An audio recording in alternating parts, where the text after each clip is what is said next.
Around the World in 80 Days, by Jules Verne, Chapter 23, in which Passepartout's nose becomes outrageously long. The next morning, poor, jaded, famished Passepartout said to himself that he must get something to eat at all hazards, and the sooner he did so the better. He might indeed sell his watch, but he would have starved first. Now or never he must use the strong, if not melodious voice which nature had bestowed upon him. He knew several French and English songs, and resolved to try them upon the Japanese, who must be lovers of music, since they were forever pounding on their cymbals, tam-tams, and tambourines, and could not but appreciate European talent.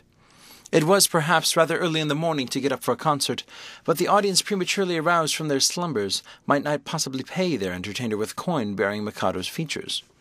Passepartout therefore decided to wait several hours, and as he was sauntering along, it occurred to him that he would seem rather too well dressed for a wandering artist.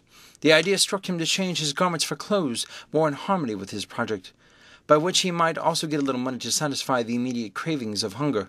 The resolution taken, it remained to carry it out. It was only after a long search that Passepartout discovered a native dealer in old clothes, to whom he applied for an exchange. The man liked the European costume, and ere long Passepartout issued from his shop accoutred in an old Japanese coat, and a sort of one-sided turban, faded with long use. A few small pieces of silver, moreover, jingled in his pocket. Good, thought he, I will imagine I am at the carnival.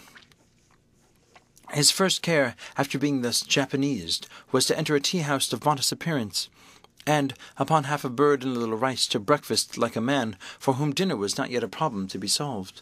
Now, thought he, when he had eaten heartily, I mustn't lose my head. I can't sell this costume again for one still more Japanese. I must consider how to leave this country of the sun, of which I shall not retain the most delightful memories, as quickly as possible.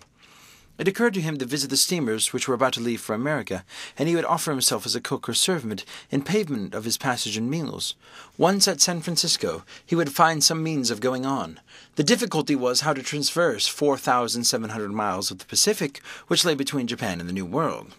Passepartout was not the man to let an idea go begging, and directed his steps towards the docks. But as he approached him, his project, which at first hand seemed so simple, began to grow more and more formidable to his mind. What need would they have a cook or a servant on an American steamer? And what confidence would they put in him, dressed as he was? What references could he give?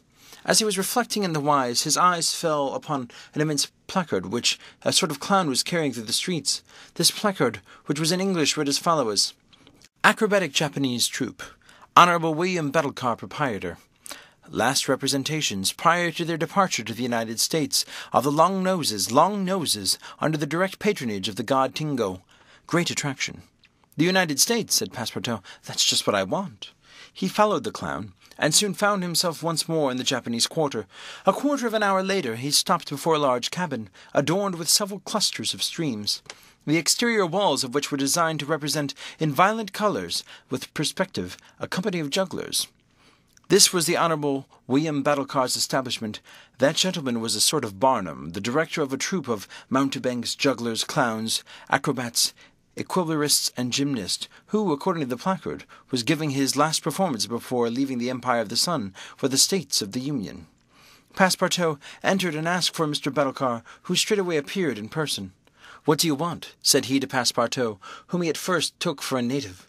Would you like a servant, sir? Asked Passepartout.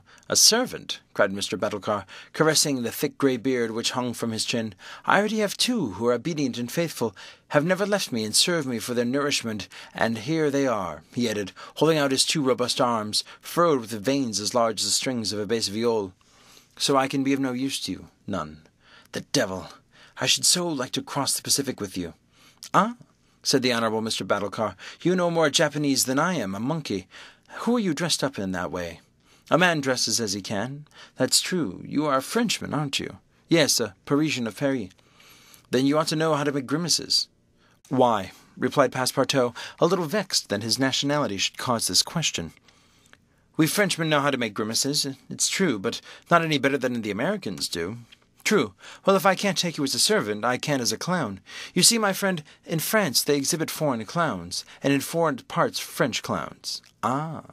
You are pretty strong, eh? Especially after a good meal. "And you can sing?" "Yes," returned Passepartout, who had formerly been wont to sing in the streets. "But can you sing standing on your head with a top spinning on your left foot and a sabre balanced on your right?" "Humph, I think so," replied Passepartout, recalling the exercises of his younger days.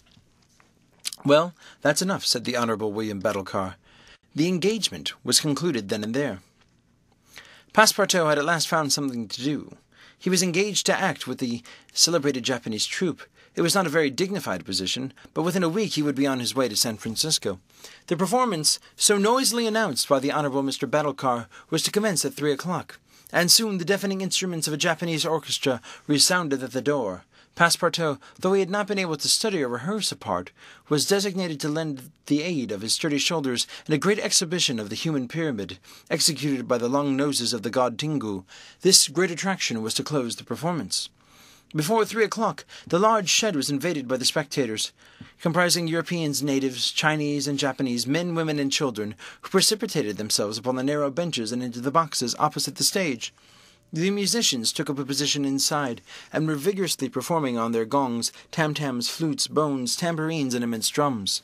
The performance was just like all acrobatic displays, but it must be confessed that the Japanese are first equilibrists of the world.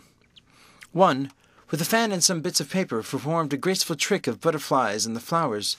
Another traced in the air, with the odorous smoke of his pipe, a series of blue words which composed a compliment to the audience, while a third juggled with some lighted candles, which he extinguished successively as they passed his lips, and relit again without interrupting for an instant his juggling. Another reproduced the most singular combinations with the spinning top in his hands, and the revolving tops seemed to be animated with a life of their own in their interminable whirling. They ran over pipe stems, the edges of sabres, wires, and even hairs stretched across the stage. They turned around on the large ends of glasses, crossed bamboo ladders, dispersed into all corners, and produced a strange musical effect by the combination of their various pitches of tone. The jugglers tossed them in the air, and threw them like shuttlecocks with their wooden battledores, and yet they kept on spinning. They put them into their pockets and took them out, still whirling as before. It is useless to describe the astonishing performances of the acrobats and gymnasts. The turning on ladders, poles, balls, barrels, etc., was executed with wonderful precision. But the principal attraction was the exhibition of the Long Noses, a show to which Europe is as yet a stranger. The Long Noses form a peculiar company. Under the direct patronage of the god Tingu, attired after the fashion of the Middle Ages, they bore upon their shoulders a splendid pair of wings. But what especially distinguished them was the long noses which were fastened to their faces, and the uses of which they made of them. These noses were made of bamboo, and were 5, 6, and even 10 feet long, some straight, others curved, some ribboned, and having some imitation warts upon them. It was upon these appendages, fixed tightly on their real noses, that they performed their gymnastic exercises. A dozen of these sectaries of Tingu lay flat upon their backs, while others, dressed to represent the lightning rods, came and frolicked on their noses, jumping from one to another, and performing the most skilful leapings and somersault.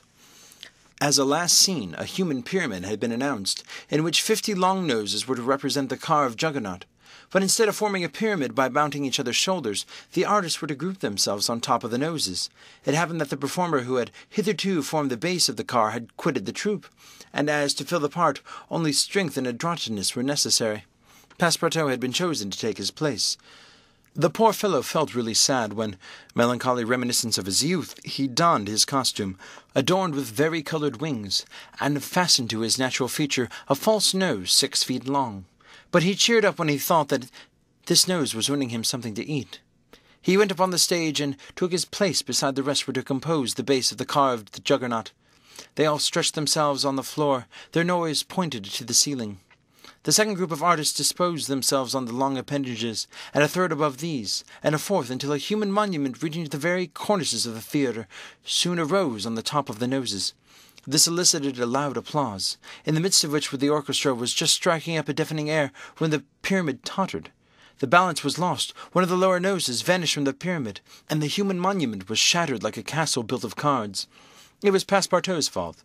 Abandoning his position, clearing the footlights without aid of his wings, and clambering up the right gallery, he fell at the feet of one of the spectators, crying, "Ah, my master, my master!" "You here?" "Myself." "Very well. Then let us go to the steamer, young man." Mr. Fogg, Aouda, and Passepartout passed through the lobby of the theatre to the outside, where they encountered the Honourable Mr. Batulcar. Furious with rage, He demanded damages for the breakage of the pyramid, and Phileas Fogg appeased him by giving him a handful of banknotes. At 6:30, the very hour of departure, Mr. Fogg and Aouda, followed by Passepartout, who in his hurry had retained his wings and nose 6 feet long, stepped upon the American steamer. End of Chapter 23. Read by David Russell for Lit2Go. Available on the web at fcit.usf.edu.